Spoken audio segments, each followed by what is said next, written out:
Hey, what's up? This is Venger Satanis, and I want to share some of my OSR, old school Renaissance, pieces of my collection with you. If you can hear the dull roar upstairs, those are my kids, and so I'm going to make this video really quick because I don't have a lot of time. One take. Okay, so got Carcosa. This is awesome, weird, old school setting.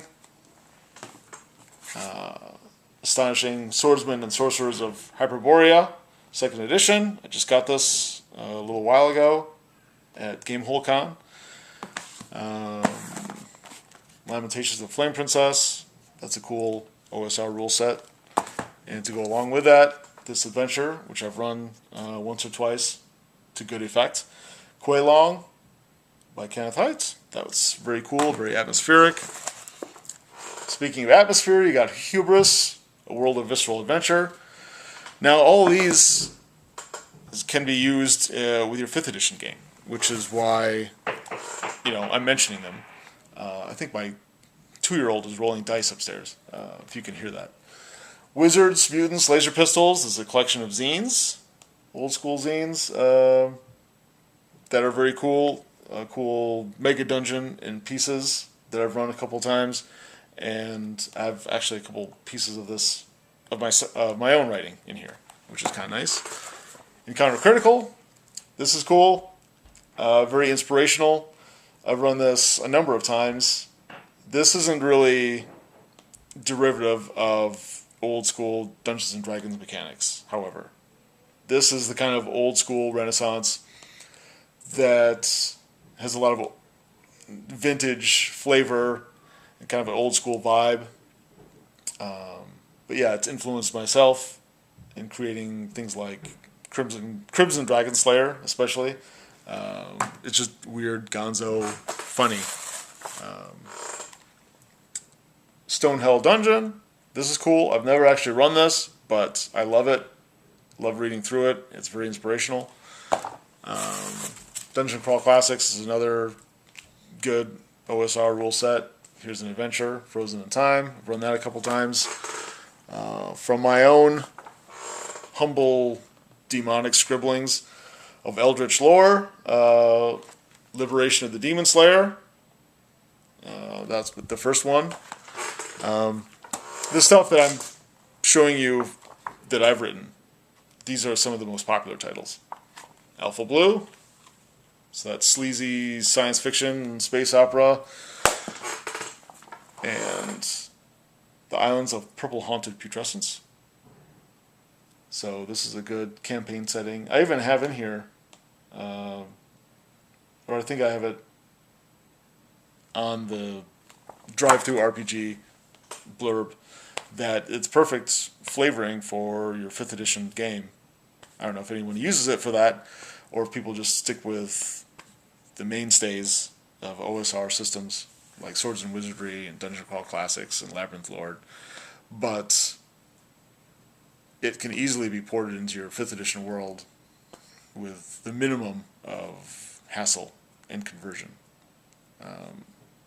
If you kind of don't go by the book all the time and you like to wing it occasionally, you don't even need to do any conversion. It's all right there.